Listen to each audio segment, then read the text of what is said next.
Beyaz Saray sözcüsü Çin'le yapacakları görüşmelerde Doğu Türkistan'da Uygur Türklerine yönelik muamelenin konu başlıklarından biri olacağını söyledi. Çinli ve ABD'li yetkililerin Alaska'da yapacakları toplantıda konu başlıklarının ne olacağının sorulması üzerine sözcü, insan hakları, Tayvan ve ekonomik ilişkilerin ele alınacağını aktardı. Sözcü, Uygur Türkleri mevzusunun gündeme gelip gelmeyeceğinin sorulması üzerine Uygur Müslümanlarına yönelik soykırım Çin'le doğrudan konuşacağımız konulardan biri olacak dedi. ABD'nin Çin'in Uygur Müslümanlarına yönelik politikalarını soykırım olarak nitelendirmeye devam ettiğini belirten sözcü, ortak ülkelerle bu konu üzerine çalışmak ve Çin'e daha fazla baskı yapmak için fırsatlar arıyoruz. Ayrıca bu konuyu Çin'le de doğrudan konuşacağız ifadelerini kullandı.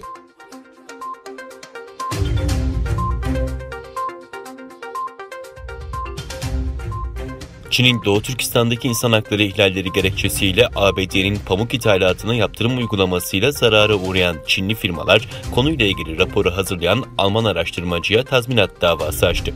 Söz konusu akademisyen Dr. Adrian Zenz, Washington'daki Küresel Politika Merkezi adına hazırladığı raporunda Uygur Türkleri ve diğer Müslümanların çalışma kampları dışında Doğu Türkistan'ın batı bölgesindeki pamuk tarlalarında zorla çalıştırıldıklarına dair görüntülü ve yazılı somut kanıtlara yer vermişti.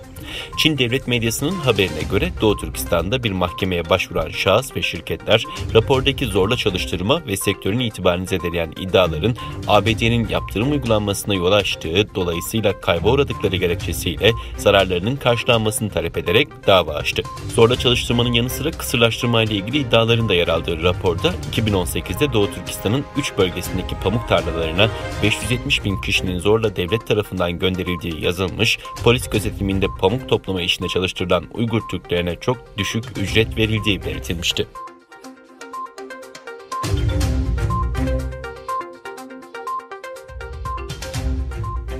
Avrupa Birliği, Doğu Türkistan'daki insan hakları ihlalleri nedeniyle Çinli 4 yönetici ve bir kuruma yaptırım kararı aldı. Henüz resmi gazetede onaylanmayan plana göre Avrupa Birliği 1989 yılındaki Tiananmen Meydanı olaylarından bu yana ilk kez Çin'e yaptırım kararı almış olacak.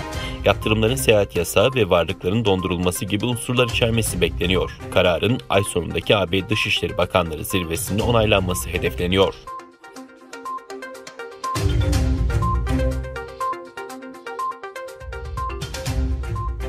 Avrupa Birliği Dış İlişkiler ve Güvenlik Politikası Yüksek Temsilcisi Josep Borrell, Hong Kong'da seçim sisteminin değiştirilmesinin ardından Avrupa Birliği'nin Çin'le ilişkilerin parçası olarak Hong Kong'a daha fazla dikkat göstereceğini ve ilave adımlar atmayı değerlendireceğini bildirdi. Borrell, AB adına yaptığı açıklamada Çin'in en üst düzey yasama organı Ulusal Halk Kongresi'nin Hong Kong özel idari bölgesindeki seçim sisteminde reform yapılması yönündeki kararı kabul etmesini değerlendirdi. Kararın hesap verilebilirlik ve siyasi çoğulculuğa darbe vuracağını belirten Borrell, Hong Kong halkının meşru olarak temsil hakkının erozyona uğrayacağını kaydetti.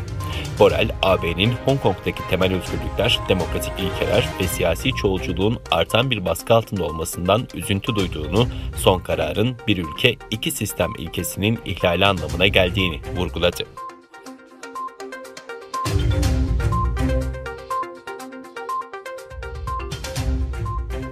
ABD Ulusal Güvenlik Danışmanı ile İsrail mevkidaşının öncülük ettiği ilk ABD-İsrail Stratejik Danışma Grubu toplantısı çevrimiçi olarak gerçekleştirildi. Beyaz Saray'dan yapılan yazılı açıklamada dün çevrimiçi olarak düzenlenen toplantıda ikili ve bölgesel güvenlik konularının kapsamlı şekilde ele alındığı bilgisi paylaşıldı.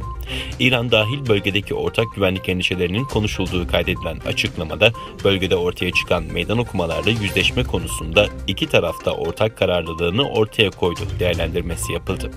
Bu tür stratejik danışma toplantılarının devamı konusunda anlaşıldığı belirtilen açıklamada ABD ile İsrail arasındaki kapsamlı güvenlik işbirliklerinin aynı şekilde sürdürüleceği mesajına da yer verildi.